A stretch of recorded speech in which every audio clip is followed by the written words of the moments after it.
jërë ngeen jëf mbokk yi ñuy suivre ci seen télévision Sunu Vision TV di leen nuyu bu baax mbokki téléspectateurs yi nga xam te ni yéen ñuy bàyyi xel à chaque fois ci kontante bi nga xam ne am nañ ko ci yéen tey jii ñu am mbégte kontante war a teew dégtal leen seen émission bi nga xam te ni mooy jotaay bi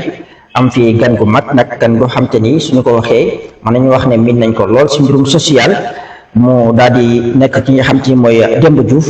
daal di nekk ki nekk ci boppu association bi nga xam te ni moom la ñu wooyee association pour les jeunes pour la paix et le développement de Warfokh moom mu porté li nga xam te ni mooy mbir mi di nuyu ci réalisation bi Cheikh le grand réalisateur Cheikh Sy bi di ko jaajëfal bu baax di nuyu équipe bu Sunu Vision TV yëpp ñoom Mamadou Lamine Ba ci DJ Show Demba Diouf ñu ngi am mbégte kontaante dalal la ci Sunu Vision TV. waaw jërëjëf DJ ñu ngi gën a am kontaan lool. di rafetlu jotaay bi di vraiment di ñaanal suñu réalisateur bi. ñu commencé ci émission bi ci jàmm. àggale ko ci jàmm. yàlla may ñu xel mi nga xam ne xel bu dal. xam ne lépp lu ñu laaj ñu tontu ko ci xel mu dal. ci barke yenente bi. vraiment daal ñu ngi teelu seen question. luñ ci mën a nekk lu ne rek. ñi nga xam ne su jubee ci yàlla la. su dëngee nga xam ne doomu aadama matut. donc nag yàlla def na man maa nekk ci bopp association bi. am na ñeneen ñoo xam ne wax dëgg yàlla gënoon nañ fi mën a teew. mais xat-xat yi rek. ñoom ñoo tax. dëgg la Demba ñu lay jaajëfal bu baax ci teewaay bi am mbégte comme ni ñu koy waxee Sunu Vision TV moom ngeen di suivre jamono ji ñu ànd ak ki nga xam te mooy ci réalisation bi Cheikh Sy bi Demba dañ koy dooree rek ginnaaw bi ngeen tëralee li nga xam ne mooy association pour des jeunes pour la paix et le développement de Warfokh jamono ji yéen a ngi ci ñaata édition yoo xam te ni yéen a ngi amal mbirum social bi. waaw ñu ngi ci ren ñu ngi ci suñu 5e édition. ren mooy suñu 5e édition ñu koy organiser daal. ren la seen juróomeelu édition boo xam te ni yéen a ngi amal mbirum social bi. lan moo tënk mbirum social bi maanaam ci lan la ngeen di gën a yëngu. waaw comme ni ma ko waxee woon daaw la xam nga ñun yàlla dafa def ne yàgg na. parce que xëj na doon nañ fréquenter ci prison bi. dara yóbbuwuñu foon nag parce que j'ai un ami boo xam ne nijaayam foofu la nekkoon. donc ñu fa doon fréquenter ñu gisoon daal. jafe-jafe yi. ak ni leen yàlla tënkee. mu yàgg nekk suñu bébét. yàlla yàgg na nekk suñu bébét ne ñun daal bu ñu yàlla mayee. vraiment ñii danañ leen taxaw boo xam ne daal. xaj na du leen mën a génne fii tënk yi dal leen. waaye de lépp loo xam ne yàlla def nañu ñu am ko. suñ ko amutul danañ ko dem wuti. ñëw jox leen ko. yàlla dimbale ñu si nag. boobu ba léegi daal vraiment lu ñu am lu ne rek. mu néew ko si bëri. danañ ko yóbbu. jébbal leen ko. boole koog nag ak yërëmtal ci seen kaw. maanaam ñeental daal. waaw li leen dal daal. métti na lool. partagé koog ñoom. waaw. xam ne daal prisonnier maanaam jombul kenn yàlla suñu borom moom mooy dogal ko fay dëgg la jombul kenn de dëgg yàlla. ñu fa nekk ñu tam du seen ak dëngte. waaw xañ na tam am na ñoo xam ne waaye daal man dem naa fa mais daal li ma fa gis lépp. bu doon 80% ay jumte moo leen fa indi. jumte moo leen fa indi kon nag ñu ngi leen di ñaanal. yàlla na natt boobu tege seen kaw teggeeku. ba nga xam ne képp koo xam ne mi ngi fa yàlla teggil la. jumte bu la fa indi woon. yàlla suñ borom. teggil la ko daal. waaw. laataa ñuy ñëw ci fin d'année bi nga xam ne yéen a ngi koy waajal année yi ñu génn ndax su ngeen doon jóg di dem ci ñi nga xam te ni ñoom ñooy bonne volonté yi wala autorité yi ndax doon na yomb ci yéen que li ngeen di laaj ak wut ko pour jox ko prisonniers yi doon na yomb ci yéen ndax gars yi doon na dugal seen loxo bu baax. waaw non foofu moom dama fay taxaw. parce que foofu moom wax dëgg yàlla yàlla def na dafay métti lool. moo tax daal ñu ngi ñaan képp koo xam ne yaa ngi ñuy suivre. wala yaa ngi ñuy déglu. bon lépp loo am xeebuñu benn saabu. xeebuñu mbàjj. xeebuñu yëre xeebuñu omo. mais daal métti na surtout les autorités. autorités yi moom. su ma la waxee dëgg moom wax dëgg yàlla. ñoo jàpp ñu si moom. xëj na nag ren. parce que au passage moo tax may ziare Mayoro Ndaw chargé mission auprès du président assemblée nationale. vraiment jël na ci benn engagement nee na daal képp koy autorité parce que biñ ko tegalee daf ko rafetlu mais jël na ci benn engagement boo xam ne nee na képp koo xam ne daal war na koo yëg dañ ko yëgal te lu mu ci mën a taxaw dañ ko taxaw pour mu dimbale kon nag loolu au passage ñu ngi ko ciy sant di ko ci gërëm di woo autorité yëpp xam ne ñun sax dëgg yàlla soxlawuñ xaalis dëgg la ku ñu jox xaalis ñu jël nag mais li lay njëkk a tegal mooy demal nga jënd matériel bi nga indil ñu ko ñu yóbbul ko suñ mbokk yee xam nga nekk ci biir ñu tëj la rek pendant 5 ans ci benn coin dafa metti mënuloo dara sa bopp te ñun ñëpp xam na ne réveillon yi mi ngi jub si ñëpp dañuy feete en famille ñoom ñu nekk ci benn coin kon nag loolu day suñ mënoon sax ñun yàlla xam ne dañuy jënd nag dem feete ak ñoom ci réveillon yi mais mënuñu amuñu dañuy sàkku la kon képp koo xam ne dégg nga suñu wax soo ñu mënee dimbale ñu feetandoo ak ñoom soo mënee jënd sarax la nag wala nga jënd suukar wala ceeb wala diwlin wala mbàjj xam nga période sedd la nekk vraiment ñoom day métti lool dañuy ñaan nit ñi nañ fay dem ku fa am mbokk na fay dem di ko seeti parce que lii jombul kenn kaso moom ab nattu la yàlla bu ne la da nga fa aw kon nag ñu ngi lancer tous les autorités en commençant par le président assemblée nationale ak autorités yu fi nekk yëpp donc ñu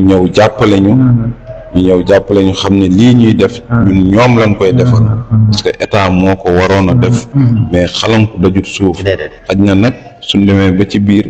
am na ci ñoo xam ne dëgg yàlla engagé wu nañ ay autorités yoo xam ne ren engagé wu nañ ne danañ ñu jàppale gisaguñ ko nag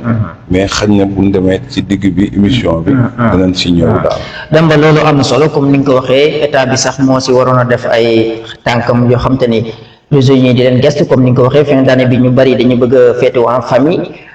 te wax nga ko sànq seen loxo bu jotee woon sax ngeen jënd loo xam ni day mel ni que ne ay nag wala lu mën a doon ñoom ñu féete ko comme ni ko ñëpp di dundee te tamit aussi yéen a ngi bàyyi seen waar di yëkkati seen tànk di dem si autorité yi comme ni ngeen ko war a defee yéen a ngi koy def kon yaakaar naa autorité yi tamit war nañoo gëstu bu baax a baax si mbir mi nga xam ne yéen a ngi koy yëngu di mbirum social leneen li ñuy ñëw mooy am ngeen ay partenaires officiels yoo xam te ni mën nañoo xam ne mën nañu nekk ay commerçant ak lu mën a doon nga dikk ñi si ak partenaires officiels yi nga xam te ni dañ fi waral ànd ak yéen si li nga xam te ni moom mooy waaw surtout ça vraiment am na si ñoo xam ne moom dañ leen di ñaanal lool bon ku ci mel ne Seydou Ndiaye commerçant Seydou moom amuñu fayam Seydou vraiment moom chaque fois da siy jàpp bu baax a baax Seydou Ndiaye daal dañ koy ñaanal yàlla na yokk ne jumaay Tuuba parce que chaque fois da ngay ñëw jox ko la da lay woo sareet du yol la ba nga doyal mu la demal nga yóbbu macha allah kooku moom amuñu santam ci mel ne Omar Dianka vraiment kooku tum amuñu fayam moom it chaque fois day participer nu si ñoo xam ne ku mel ne Baye Laay organisateur la mais wax dëgg yàlla chaque fois day jël tuuteem dem jënd ceeb ñëw jox la nga la yóbbul si mel ne Sadi Gissé malgré que ci biir la bokk mais moom dalay jox à chaque fois ñooñu ñëpp si mel ne may jaxate vraiment moom it chaque fois day joxe participation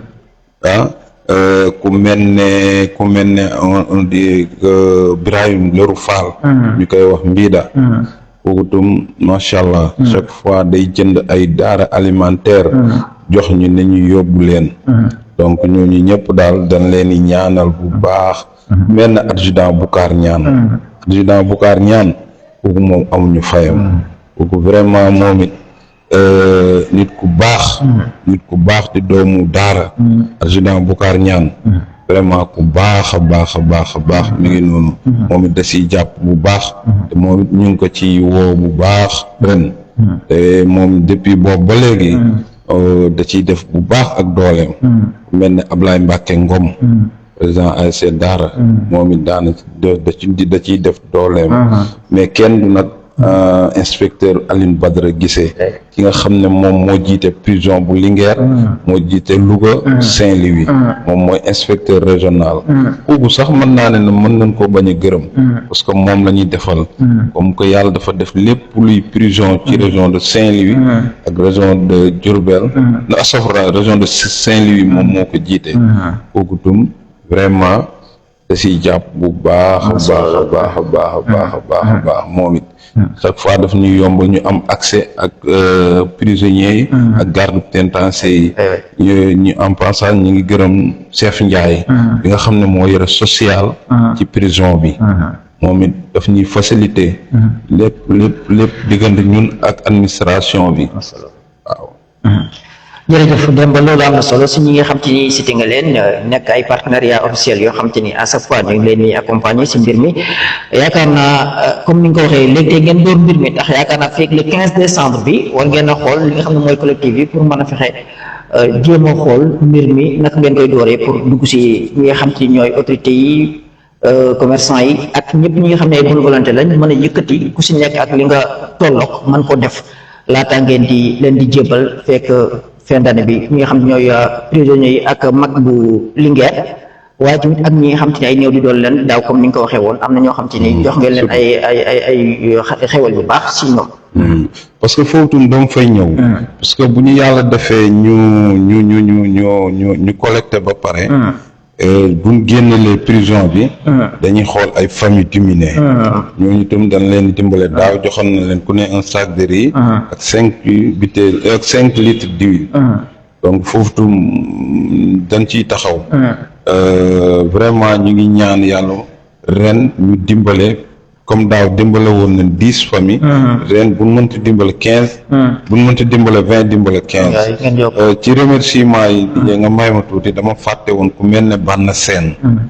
Sène vraiment moom it Banna ku baax jàppoon na ci daaw ku baax a baax a baax a baax mi ngi noonu un grand monsieur mi ngi noonu Banna Sène wax dëgg yàlla daaw biñ ko waxee moom it daf koo rafetlu lool kon ren moom it ñu ngi ko ciy woo xëy na ci biir émission bi dana am ñoo xam ne tam vraiment ñi ren ñi dana moo leen permettre ma gën leen cee woo waaw mais ku mel ne Banna Sène moom ñu ngi ko ci woo bu baax di ko remercier bu baax a baax a baax ak Kumba Diouf Diop entrepreneur ca Warxoo kooku moom vraiment à chaque fois buñ ci duggee ñu ngi ciy dugal loxoom bu baax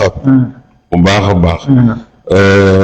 maire Yoro Sow moom xaj na dinañ dem ci kanam moom it macha allah wax dëgg yàlla chaque fois daf ñuy jàppale di ñu permettre otoom muy mën a jëli presse beeg lépp loo xam ne luy kii Yoro Sow moom da ko ciy def waaw macha allah moom it ñu ngi koy sant di ko gërëm bu baax a baax di ko ñaanal lépp lu mu yóotu ci politique yàlla na ko son borom defal waaw loolu am na solo comme ni nga ko waxee yaakaar naa buñ la tabee maire nga nekk si dëkk bu ay ndaw jugee ngir daal di def mbirum social ak si lu yëngu luy développement da nga siy bàyyi sa tànk comme ni nga ko waxee moom maire Yoro Sow waaye tamit yaakaar naa maire yi si département bi yëpp tamit war nañ mën a dugal seen loxo comme ni nga ko waxee comme tey maire Samba Ndiobène di nekk premier magistrat de la ville de Daara ndaxte boo xoolee comme mbirum développement la association bi dafa dem si prisonniers yi bu ñu ko waxee maanaam ku nekk mën a jóge si diwaan ñu daal di ko fay denc kon yaakaar naa ñëpp di nga war a taxaw ngir mën a jàpp si mbirum social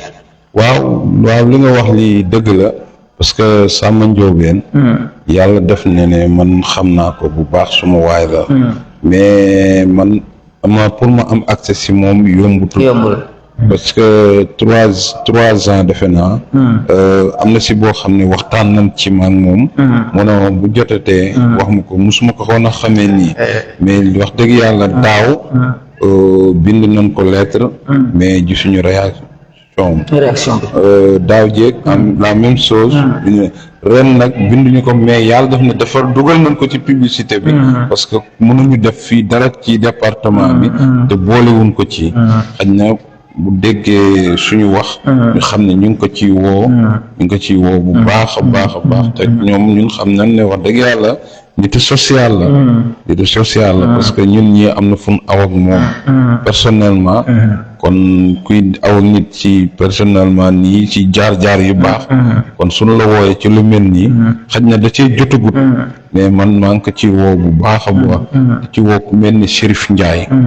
Chérif Ndiaye c'est un jeune bi nga xam ne mi ngi Yoof wax dëgg yàlla bëgg na politique lay def mi ngi fii mi ngi Yoof mais fii la milité wu Pastef Daara Jolof bon biñ ci waxtaanee keroog wax dëgg yàlla nee na ma dinaa la yónnee ay daara alimentaire yu bëri kon kooku dëgg yàlla ñu ngi ko ci woo bu baax di ko remercier ci xalaat boobu mu wax kon nag Chérif ñu ngi lay sant di la gërëm di woo waa rond-point Yoff bi yëpp di leen woo ñoom ñëpp ñoom Oudemar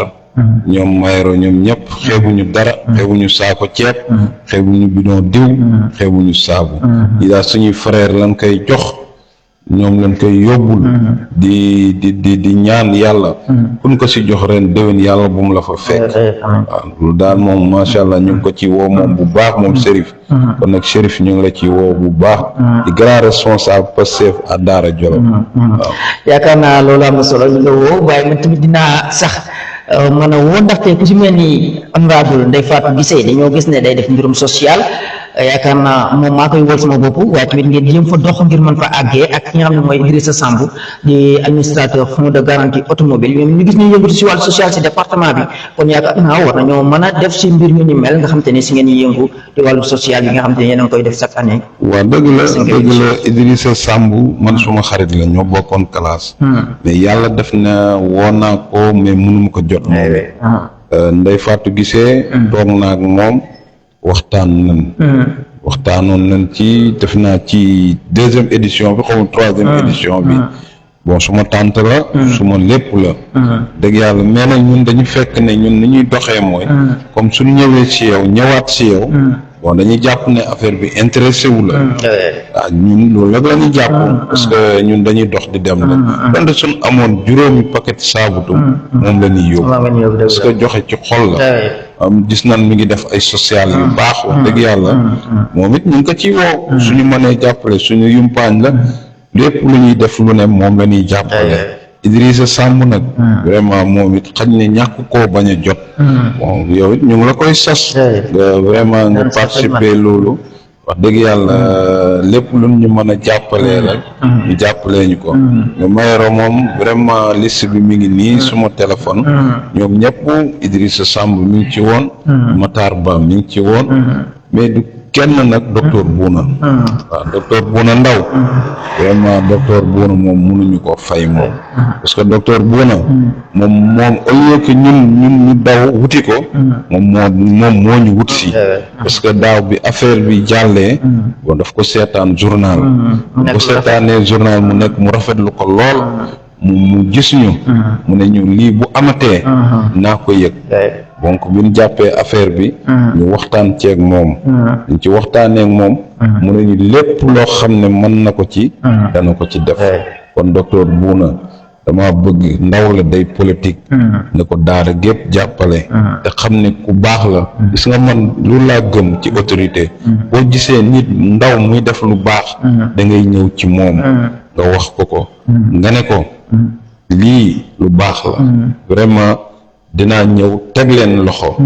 donte sax geste bi la man kontaan nañ ci kon docteur Bouna ñu ngi lay sant di la gërëm di la ñaanal lépp loo xam ne yow it yaa ngi koy yóotu ci politique yàlla na la ko suñ borom jàppale ñu ngi lay xaar nag vraiment di yaakaar ci yow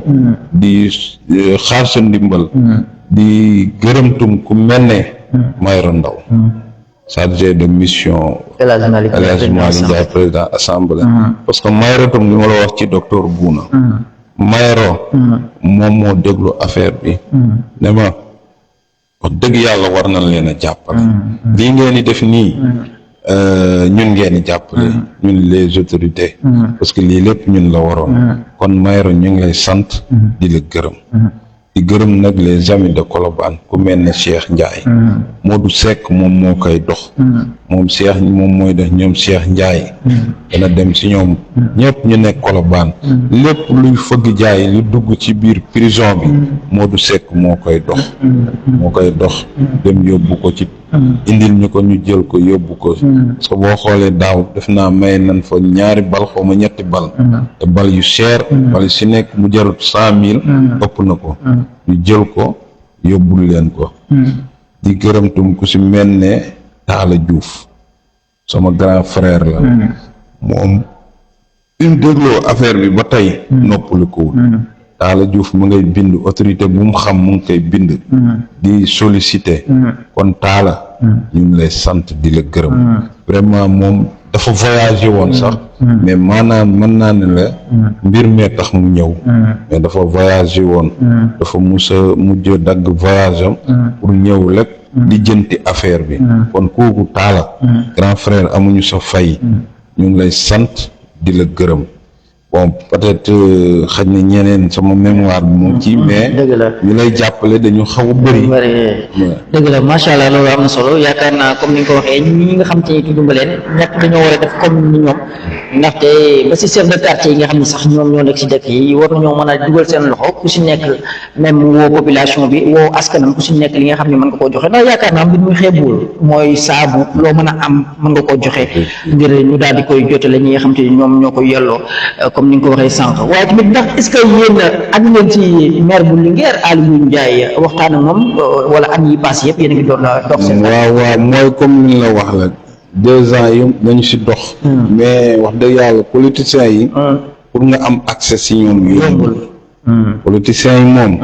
donc xaw ma affaire bi nu mu demee noonu mais pour nga am accès da nga leen di bind xaw ma lettres yi day can te mënoo àgg si ñoom mais en mai nga jox leen mais moom it ñu ngi ko ciy woo parce que li ñuy def nii mën naa ne la prison bi ci commune am la ne kon xëj na bu ko déggee wala ki ko gën a jege dégg ko xam ne ko association bi mi ngi ko ci woo yéen ñun suñu association bi dafa neex a dimbale parce que lu tax mu neex a dimbale ñun laajuñu la xaalis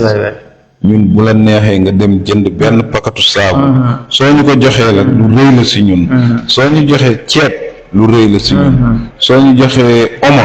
lu rëy la si ñun soo ñu joxee eau de javel yooyu la ñuy dajale parce que xam nga ku mel ni ñun suñ mbokk yi nekk ci prison yi dañu bëgg a fóot dañu bëgg a eau de javel seen yére dañu bëgg a lekk dañu bëgg a naan te yàlla mooy xam ne ku xam-xam na lekk sabotam mais lekk prison bañ na ba gars yi xaw ma ñagaa lañ koy wax xaw ma kon ñu ngi leen di appel daal ñu ngi lancé benn appel autorité yëpp képp koo xam ne autorité nga fii ci département de Linguère ñu ngi lay woo di la woo nga ñëw jàpp ci te xam ne lii yéen lañ koy defal waaw képp ku ñu dimbale daal sa bopp nga dimbale waaw léegi yéen mbir mi comme yéen a ngi jàpp ne le 15 décembre bi ngeen koy door feeg le 22 jàpp le 25 yaakaar naa war ngeen a mën a xam lépp loo xam te ni am ngeen ko si ay jumtukaay ngir mën koo yóbbu si mag bu Linguère ak comme ni nga ko waxee si famille yi nga xam te ni jotewuñ seen ginnaaw ñi nga xam ne mën ngeen leen a dimbale tamit ci ngeen daal di leen dimbale si wàllu dund yaakaar naa feeg le 25 war ngeen a mën a fexe xam li ngeen jot si am. waaw surtout loolu. ñu ngi itam lancé ñi nga xam ne dañ ñuy dimbale. képp koo xam ne am ngi yéene dimbale ñu buñ sañoon balaa le 22 sax yaa ngi koy wax mais sori le 20 feeg le 20 daal pour nga mettre ñu suñ conscience en tranquille nga li ñuy dimbalee nga jox ñu ko vraiment su ko defee ñu mën ko teel a partager yóbbul ko ñi nga xam ne ñii ci famille démunie yi la jëm lii nag ci prison ba la jëm kon nag vraiment ñu ngi ñaan ñëpp képp koo xam ne am nga yéene dimbale ñu kon nga fexe balaa la 20 ñu jot ci waaw am na solo yaakaar naa tamit damay woo rek Kalidou Ba mi nga xam te ni moom laa nekk fii moom Sidaty Ba mi nga xam te ni am nay bonne volonté ak ñoo xam te ni ay waayam nan ku si mel ne colonel Adama Ba nga xam te ni ñoom dañ yëngatu si mbirum social pour ñu jotee mbir mi lépp luñ si mën a def ñu daal di koy def si li nga xam te ni à chaque fois mën nañ jàpp fin d'année boo xam te ni association pour les jeunes la paix et le développement de Warxoox dañ koy defar di ko amal ki nga xam ne moo porte mbir mi di Demba Diouf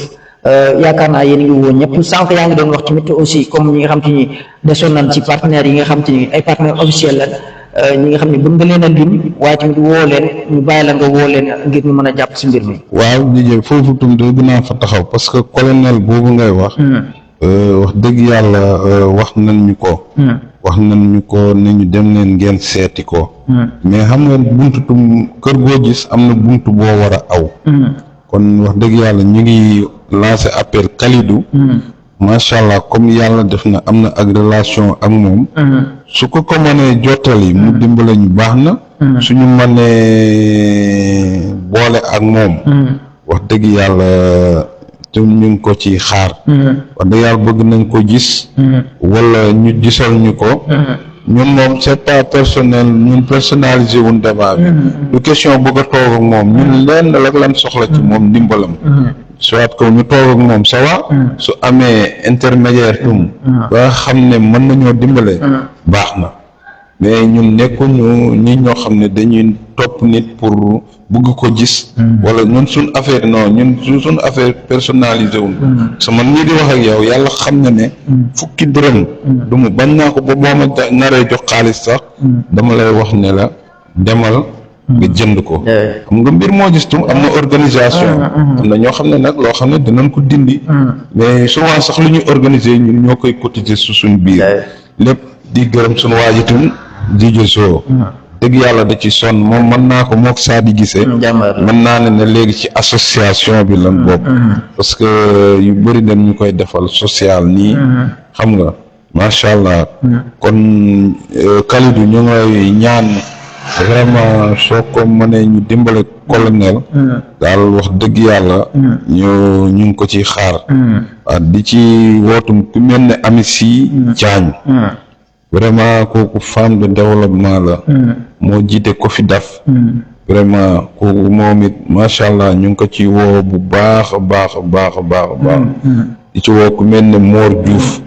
Daaru Salaam Philippe nekk Colobane ñooñu suñuy partenaire lan ñooñu ak Cheikh Ndiaye vraiment mooy li ma la waxoon sànq la lépp loo xam ne ci wàllu fëgg jaay bi dugg ci biir prison bi ñii ñooñu koy jox kon ñoom it ñu ngi leen di sant bu baax di gërëm nag di ci woo population Warxoox bépp surtout Warxoox Parba ca kanam ñu ngi leen ci woo di ci woo tous les autorités de Warxoox yëpp ñu ngi leen ci woo di ci woo suñ benn cousine Ami Sall ak Roqee Cobaan ñoom ñëpp ñu ngi leen ci woo bu baax a baax képp koo xam ne daal li mu ñu la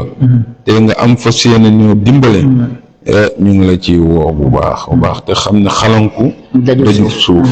kon nag ñëpp ñoo xam ne yow DJ ñu ngi lay sas képp koo xam ne yaakaar nga ne war nañoo mën a dimbale mu dimbale ñu incha allah waaye loolu daal ñu ngi koy sàkku si ñëpp di ko sàkku si ñëpp di woo autorité yëpp mënuñu leen a lim mais ñu ngi ci woo daal docteur Bouna moom ñu ngi ko ci woo di ci woo Mayro Ndaw bu baax Chérif Ndiaye responsable politique à Daara ñu ngi ko ci woo nekk ca Yoof di ci woo Bann Seen ak Mayib Jaxate ñu ngi la ci woo ak comme ni nga koy waxee suñu tata boobu honorable député Ndeye Mangane ñu ngi ko ci woo le maire Yoro Sow maire de la commune de Warxoox ñu ngi ko ci woo moom it vraiment di sant suma benn waay boo xam ne mi ngi Linguère ñu koy wax Abu Diaw Abu ku baax la vraiment moom it ak suma benn copain Baye Ndiaye ma penda ba kooku moom it macha allah vraiment suñ conseil technique la da ciy jàpp man moom it vraiment da ciy jàpp bu baax a baax di ci woo suñu cousin yëpp ñoom Matar Diagne Warxoox ma Njoog Diagne moom c'est un garde pénitentiaire mi ngi foofu moom it vraiment da ci liggéey bu am solo di ci woo suñu waa kër nag vraiment ñooñu moom dama leen di sant bu baax suma yaay sumay frère sumay sœur ñoom ñëpp macha allah chaque fois dañ may jàppale di sama soxna Baati Siise moom vraiment may jàpp parce que mbir mi bu xasee jot amatuma temps may dox rek de 8 heures à 0 heure di lijjanti rek di wut ay partenaire te bu ko neexoon xam nga du ma jàppale kon daal su ma boo bëggee daal lu kii maa ngi ci woo ñëpp bàyyi boobu ñëpp di remercier nag waa Kamba maa ngi leen di remercier bu baax parce que ñu baax ñoo fa ne doo demee ni da ngay jàpp ne sax ñoom ak prisonniers yi dan lay yombal mbir mi ñoom dañoo am benn kii boo xam ne macha allah ba démb la asafurla bërki démb le jeudi amoon na fa final bu mag entre ñaari chambre xam nga macha allah ñu jàppale prison yi ne mettre leen en l'aise dañuy def lépp xam ne nattu la lag ak liberté waaye ñoom amuñu benn problème liberté nag ñàkk liberté la problème la waaye nag mënoon naa gën a métti ñu ne ay paquetage mais mag bu Linguère amul paquetage amul maanaam daal téye en l'aise loolu am na solo comme ni nga ko waxee rek yaakaar naa ñu bari sax dañ koy jooytu si prison yi ndax da faaw ñu duggaale si mooy prison yu xat yi nga xam te ñu bari ñu ngi koy jooytu si état bi te yaakaar naa tamit aussi ñu jël si ay taxawaay yu mat sax ndax boo xoolee prison bu Louga ba jàpp bu Diourbel léegi sax dañoo commencé initier di def li nga xam ne mooy campagne agricole di bay si tool yi prisonniers yi dem di liggéey di daan seen doole ñu métier boo xam te ni tey dinañ am dara aussi bu ñu génnee dinañ yaakaar naa seen xel dem si leneen loo xam te ni mën nañu continuer seen liggéey boobu yaakaar naa loolu tamit initiative la boo xam te ni war nga see woo état bi tamit ñu jéem ko doxal si Sénégal ak région yu bari si. waaw loolu dëgg la parce que boo xoolee tey mën naa ne Linguère xaj na dañ leen a jàppalewul mais ñoom boo demee prison ba actuellement nii dañuy bay ñoom xaj na nag doole lan amul mais boo demee prison bu Linguère am na ngand maamu jardin des fois da ngay gis prisonniers yi sax ñu nekk foofu ñoom dañuy def mbayam salade dañuy def naanaa yooyu yëpp dañ koy def yu yëpp dañ koy bay kon nag comme li nga wax nii lu dëgg la parce que xam nga dooleel gi moo am solo parce que jàpp ni tëj ko 2 ans wala 3 ans ba mu génn loxo kese loolu amul njariñ kon état bi vraiment initiative boobu mu jël na ko gën a yaatal te yàlla na ci Linguère gën a bénéficier woo parce que Linguère dafa yomb dimbale parce que am nan ponkalam jardin moo xam ne tey boo fa yóbboon buñ ko collecté woon jox ko daggal ci prisonnier bu ne la lii mooy sa tool nga bàyyi fa salade di jaay ñu la koy dugal sa compte def naa soo génnee da nga tal leneen lu du def leneen safaan donte sax am na ñoo xam ne erreur moo leen fa yóbbu waaye nattab suñu borom la yàlla bu ne la da nga def prison ala kuli alim du ko def kon nag nen jàppale prisonniers yi nan leen gën a jàppale ni mbay moomu ñuy wax mbayam ndoor moomu wax dëgg yàlla na ci Linguère gën a bénéficier wu ñu gën koo yaatal lu am solo la projet boo xam ne la moom ngal damay ñaan état bi buñ ko caaxaane gën leen a dooleel may leen espace gën a dooleel su laajee sax prisonnier bu ne ñu financé la asi tuut ne la lii yaa koy commencé après suñu demee buñ récolté ñu fay ko lu ci des ñu dugal seen poche loolu moom état bi moom xawma lan mais projet bu mu war a gën a gaaw la te bu koy démarrer yàlla na ko démarrer Linguère bu Diourbel weesoo ak Louga yàlla na daanu ci Linguère di ko ñaantum vraiment inspecteur Alioune Badara Guissé loolu loo ci mën a taxaw lu ne taxaw ci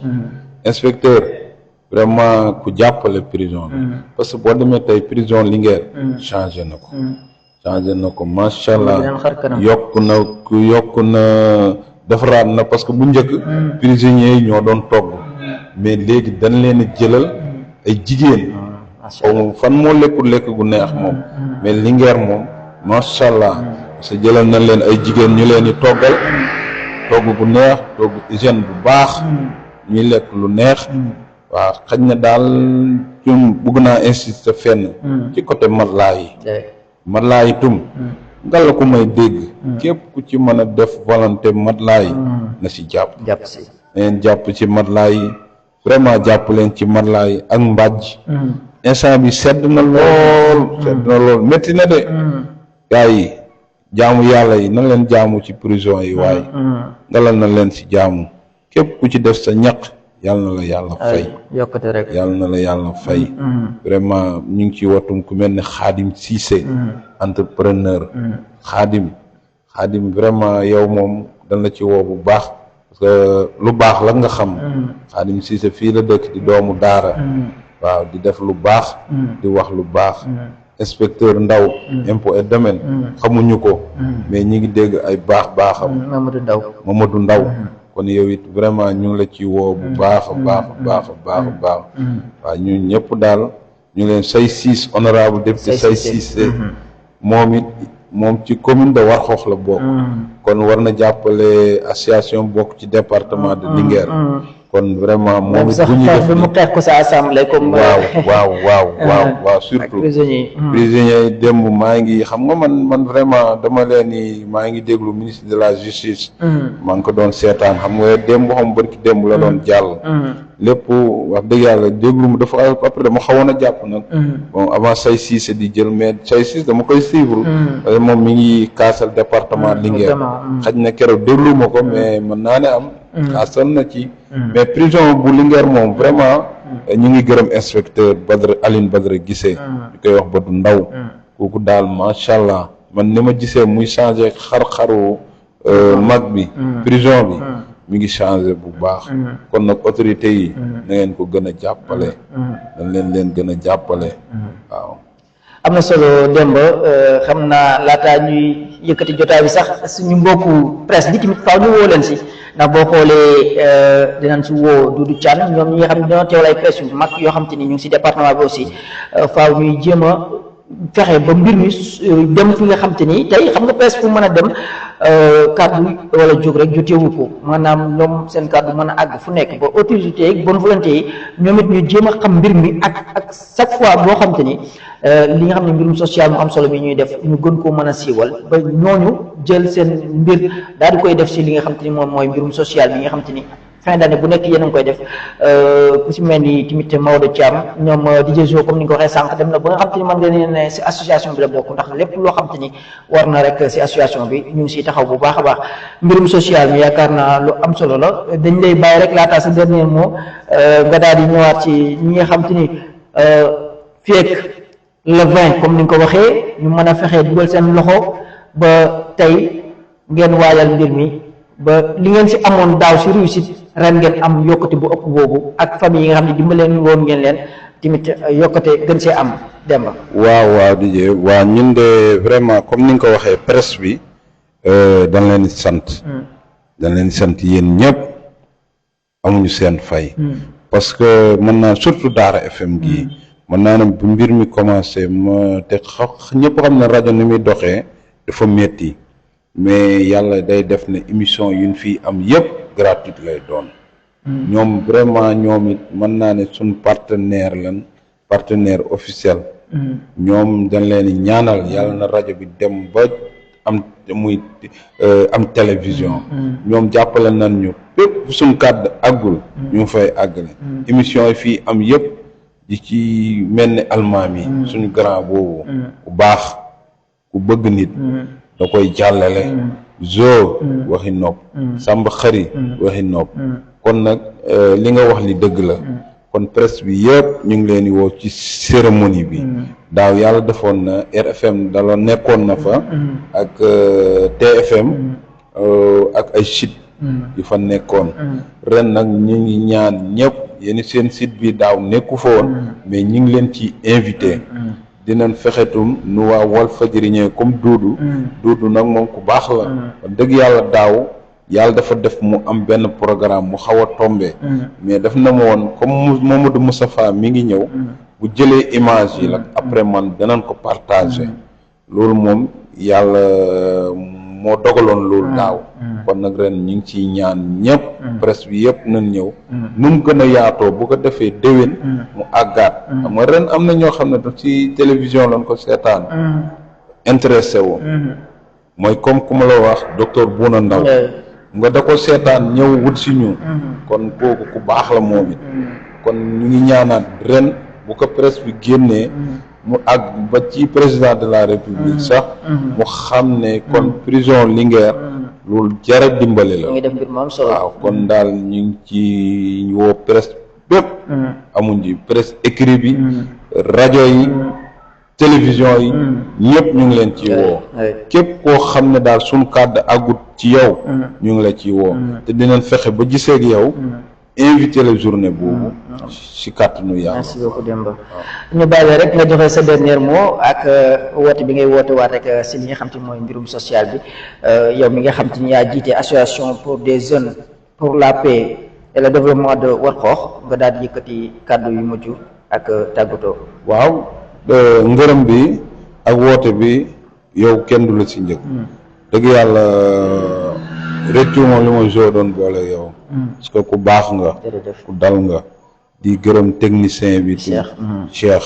sëñ Cheikh ñu ngi lay gërëm bu baax a baax a baax a baax di gërëm rajo bi. di gërëm directeur bi Doudou ak tout le personnel Samba Xari Kalidou ñoom ñëpp ñu ma xam ak ñu ma xamul ñëpp almaami suñu grand ñu ngi koy gërëm bu baax a baax a baax di gën a wooteel ak di gën a woote ndeysaantum di gërëm suñu benn yaay daaw dañu nekk fii émission mu yëkkati asi tuutam ñëw yónnee ko loolu lu rëy la lu ma marqué la loolu moom keroog bi ma génnee fii la saabu laa fa njëkk jënd def ko ci kooku tam ñu ngi koy muy mère femme fay bu cëng Dakar kooku nag dafa def daaw geste bu ñu marqué quoi donc maa ngi gërëm ñëpp di sant suma waajur maa ngi gërëm suma waajur yëpp di leen di ñaanal suma baay bi tëdd fële yàlla na ko yàlla xareel aljana sama yaay ju ma fi desee yàlla na ko yàlla yokk fanam di gërëm comme ni ma ko waxee sama grand frère Talla Diouf wax dëgg yàlla Talla ñu ngi ko ci woo di ko ci gërëm bu baax a baax gërëm samay frère samay sœur ñoom ñëpp sama soxna samay doom samay jarbaat donc comme ni ma la ko waxee nag vraiment si bés bi ñu ngi ci woo kii président assemblée El Malick Ndiaye ñu faxee daal ba mu dimbale ñu bëgg nañ ko ci ñu ngi ci woo ñëpp le maire de Warxoox Yoro Sow di ci woo honorable député Say Ciss ñu ngi ko ci woo di ko ñaan mu dimbale ñu di ci woo le monsieur Mayra Ndaw chargé mission auprès du président assemblée nationale ñu ngi ko ci woo di ci gën a insister nag ci docteur Bouna ñu ngi lay woo ci bés bi macha allah dañu defal loo xam ne lu rëy la moo tax ñun vraiment dinañ la defal ñu nit loo xam ne lu rëy la parce que daal nga ñëw na nga ne am naa yéene dimbale leen loolu dafa rëy kon nag vraiment ñu ngi lay xaar ci bés bi baax a baax madame Amici Diagne secrétaire comment dirais-je président COFIDAP national ñu ngi ko ci woo di ci woo tous les autorités le maire Samba Ndiobène Ka ñu ngi ko ci woo wax dëgg yàlla képp koo xam ne mën nga ko see jotale boo jotale ko mu dimbale ñu ñun daal li ñuy wax la sentir gun daal les autorités ñi les bonnes volontés ku mel ne Seydou Ndiaye nag moom dañ koy bàyyi ak yàlla moom du bëgg sax ñu koy tudd mel na Omar Diankha macha allah adjudant Boucar Ñaan ñu ngi koy sant bu baax a baax a baax a baax a baax mon adjudant ñu ngi lay sant adjudant Ablaye Mbacke Ngom ñu ngi koy sant comme ni ma la wax suma mbokk Linguère yooyu ñoom ma Penda Ba ñu koy wax Baye Ndiaye Chérif Ndiaye ñu ngi ci Modou Seck Warxoox Bas ña ca marché Dior ñoom ñëpp daal ñu ngi leen ci woo Cheikh Ndiaye Kolobaan Kolobaan yëpp bàyyi woon leen sëñ Galas Bay Daam ñoom ñëpp ñu ngi leen di woo ci bés bi képp ku ñu dimbale yàlla nañu suñu borom dimbale comme ni nga ko waxee Kalidou nag ñu ngi lay xaar wax dëgg yàlla nga jàppale ñu ci colonel Kalidou moom sas ñu ko waaw loolu daal yéen laa koy sas lépp lu man mun nañu comme ni ma la ko waxee la soxlawun xaalis képp ku ñuy dimbale tam na dindi ay daara alimentaire jox ñu ko vraiment maa ngi sant population Warxoox yëpp di sant membre association bi yëpp di muy Biram Yaasin Ndong ci ko Caam ñoom ñëpp Modou Seck ñoom ñëpp ñu ngi leen di sant vraiment di ñaan réussite di sàkku encore ndimbal nañ leen dimbale suñ mbokk yi nekk ci prison bi waaye nañ leen dimbale soxla nañ ko de vraiment soxla nañ ko képp ku xewuñu dara même téeméer sax ku ko yëkkati danañ ko jëndee bu doon ab saabu wala bitéelu eau de javel dugal ko ci yóbbul leen ko jërëjëf merci beaucoup Demba Diouf ñu koy jaajëfal bu baax moom mi nga xam te ni moo nekkoon suñu gan si seen émission jotaay bi tey seen premier numéro si suñu Vision TV